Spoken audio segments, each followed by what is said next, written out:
भाईचारा जिंदाबाद, सबसे टकराएगा चूर चूर हो जाएगा, सबसे टकराएगा चूर चूर हो जाएगा, सबसे टकराएगा चूर चूर हो। पीटीआई संघ जिंदाबाद, पीटीआई संघ जिंदाबाद, सरकार मुर्दाबाद मुर्दाबाद मुर्दाबाद, रोजगार छीनने वाली सरकार मुर्दाबाद मुर्दाबाद मुर्दाबाद, पीटीआई साथी जिंदाबाद जिंदाबाद जिंदाबाद, अध्यापक एकता जिंदाबाद जिंदाबाद जिंदाबाद, जनता का भाईचारा जिंदाबाद जिंदाबाद जिंदाबाद, रोजगार छीनने वाली सरकार मुर्दाबाद मुर्दाबाद मुर्दाबाद, जनता मुर्दाबाद, सरकार मुर्दाबाद मुर्दाबाद मुर्दाबाद, बहुत मुर्दाबाद मुर्दाबाद मुर्दाबाद, सरकार मुर्दाबाद मुर्दाबाद मुर्दाबाद, खट्टर पट्टर मुर्दाबाद मुर्दाबाद मुर्दाबाद, शिक्षा मंत्री मुर्दाबाद मुर्दाबाद मुर्दाबाद, लाठी वाली सरकार मुर्दाबाद मुर्दाबाद मुर्दाबाद। मेरा नाम दीपक कौशिक है। मैं डीपी के पद पर कार्यरत था और 2010 की पीटीआई में मैं भर्ती हुआ था। आज इस जो धरना प्रदर्शन का जो है 10वां दिन है और पूरे हरियाणा प्रांत में हर ज़िले में यह धरना प्रदर्शन पूरे ज़ोर शोर से किया जा रहा है। जो हमारे 1983 पीटीआई हैं, 1983 पीटीआई नहीं है, 1983 परिवार हैं, इनको सरकार ने जो है रोड पे लाने का काम किया है और ये धरना प्रदर्शन हमारा लगातार इसी प्रकार से जारी रहेगा जब तक सरकार जो है हमारी मांगे नहीं मानती। हमारी एक ही मांग है कि हमें दोबारा से सरकार जो है रीज्वाइन कराए, क्योंकि हमारी जो सेवा है 10 साल की सभी साथी जो है सेवा कर चुके हैं। किसी भी साथी के डॉक्यूमेंट्स में कोई भी कमी नहीं पाई गई है, ना वो हाई कोर्ट की फर्स्ट बेंच में, ना सेकंड बेंच में और ना ही सुप्रीम कोर्ट में किसी भी साथी को दोषी पाया गया है। सभी के डॉक्यूमेंट्स की वेरिफिकेशन 3-3, 4-4 बार हो चुकी है। जो फॉल्ट है वो कमीशन का फॉल्ट है। चयन प्रक्रिया में दोष पाया गया है, उसमें क्या है कि वन मैन शो भी अकेले चेयरमैन के साइन है, उसमें कोई कैंडिडेट कुछ नहीं कर सकता। और दूसरा क्या है कि अभी इंटरव्यू है, पहले 25 नंबर का था, बाद में 30 नंबर का कर दिया गया, उसका कोरिजेंडम नहीं निकाला। इसमें भी कैंडिडेट का कोई फॉल्ट नहीं है, ये भी क्या है कमीशन का ही दोष है। तो कमीशन जो है अपने दोष को छुपाने के लिए इन कैंडिडेट को बाहर का रास्ता कमीशन ने दिखाया है। सरकार ने ये बहुत गलत कार्य किया है। हम जो है इसकी निंदा करते हैं और सरकार से दोबारा से ये रिक्वेस्ट करते हैं कि इन 1983 पीटीआई को दोबारा से सेवा में बहाल करें और 1983 परिवारों के संवेदना को समझे। आज कौन कौन अनशन में बैठा हुआ है? आज दर्शन नैन है, रामफल जी हैं, गुलाब सिंह जी हैं, दर्शन नैन जी हैं, आज़ाद जी हैं, किसान यूनियन के नेता आज़ाद सिंह जी हैं। मैं 2010 से इस पीटीआई के पद पर कार्यरत हूँ और इन्होंने हरियाणा सरकार ने जो 8 अप्रैल को हमारी 1983 पीटीआई की भर्ती को बाहर निकालने का काम किया है, जिसके लिए हरियाणा सरकार पूर्ण रूप से दोषी है। कल जो डिबेट हुई थी 8 बजे, उसमें से जो हरियाणा सरकार के नुमाइंदे जवाहर यादव जी थे और उन्होंने जो हमारे एक सिख समुदाय के ऊपर एक बहुत बड़ा धब्बा लगाया है कि इन्होंने जो हमारे गुरु गोविंद सिंह जी थे कि अपने इन्होंने 4 बेटे धर्म के लिए मरवा दिए, जो कि एक अनैतिकता का इन्होंने परिचय दिया है। और हमारे इन्होंने सिख संप्रदाय को पूर्ण रूप से भी इसमें कहा है कि मरवाए हैं, जबकि वो सभी के सभी शहीद हुए थे।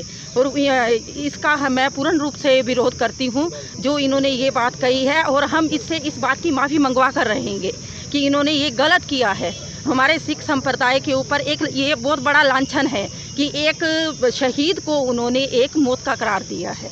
और इन्होंने हमारे 1983 पीटीआई को इसमें घर से रोड पर लाने का काम किया है, जो कि एक निंदनीय काम है और ये हरियाणा सरकार का काम है। इसमें कोर्ट ने जब हमें 5 महीने का टाइम दिया था कि 5 महीने के अंदर कोर्ट ने सरकार को ये टाइम दिया भी आप दोबारा से भर्ती करो और इन्हें तब तक नहीं निकाला जाएगा, और ना भी ये कहीं भी लिखा नहीं हुआ था। लेकिन सरकार ने बिल्कुल कोर्ट की परवाह ना करते हुए लॉकडाउन के अंदर हमें रिलीविंग का दे दी, और हम इस टाइम सभी के सभी पीटीआई सड़कों के ऊपर हैं और हमारे बच्चे जो हैं बिल्कुल हमारे साथ भटक रहे हैं और हमारे रोज़गार का कोई भी साधन नहीं है कि हम अपने बच्चों को क्या खिलाएं क्या पिलाएं। इसलिए मैं सरकार की बार बार कड़े शब्दों में निंदा करती हूँ कि या तो हमें रोज़गार दिया वापस अपना दिया जाए और हमारे 1983 पीटीआई की सेवाओं को सुरक्षित रखा जाए, नहीं तो हम कड़े से कड़े कदम उठाएंगे। और ये आज हमारा जो ये अनशन चला हुआ है ये और भी उग्र रूप आगे धारण कर सकता है अगर सरकार ने हमारी मांगे नहीं मानी। क्या नाम है जी आपका? गुरमीत कौर, ठीक है, पीटीआई। आ जाओ यहाँ पर खड़े हो जो दूर आपके लिए तो आ रहे हैं हम। आ जाओ, एक दो जना और।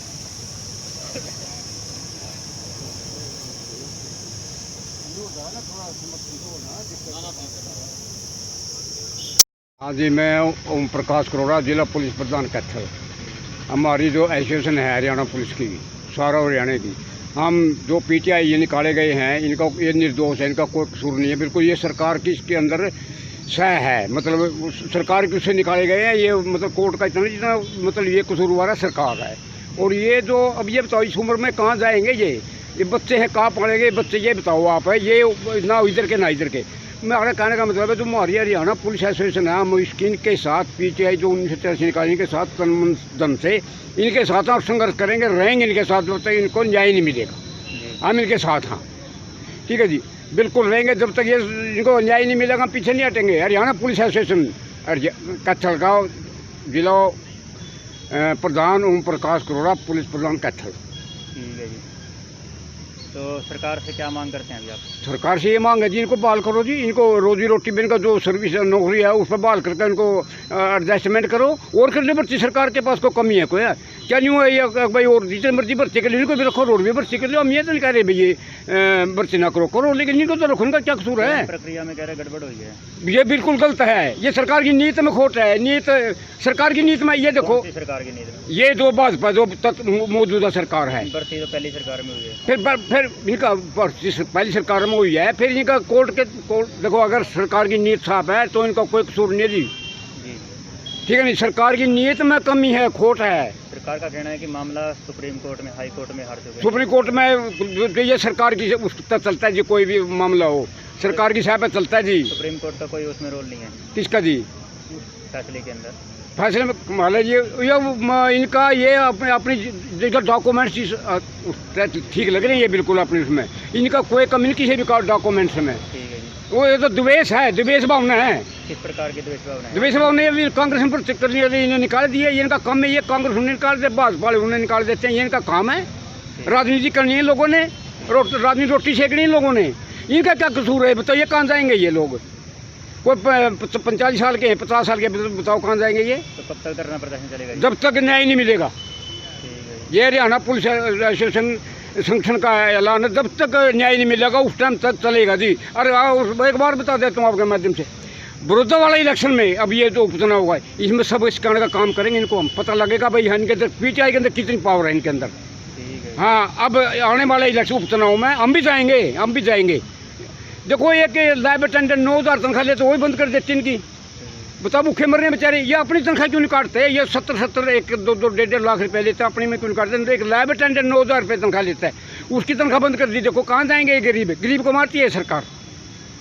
अच्छी बात नहीं है इनकी। आने वाले चुनाव में, बड़ौदा उपचुनाव में हम इनको ये सिखाएंगे, को पता लगा भाई कितने इनमें कितनी पावर है। किसके लिए प्रचार करेंगे फिर आप? हम तो पीटीआई के लिए करेंगे, इनको न्याय मिलना चाहिए। तो किसको जितवाएंगे फिर? उसके जो मान लिया उड्डा या कांग्रेस को कहते भाई हम वापस लेंगे, तो हम उसका समर्थन करेंगे जो पीटीआई को वापस लेगा। और बीजेपी ने कह दिया तो? बीजेपी ने कह दिया तो ठीक है, फिर बीजेपी ने बड़ी अच्छी बात है, कह दिया तो फिर वहाँ प्रदर्शन नहीं चलेगा या फिर? नहीं, फिर हमने क्या जरूरत है? इनको न्याय मिल गया, हमने क्या जरूरत है फिर? ठीक है। इनको न्याय दो, आप सरकार इनको न्याय दो।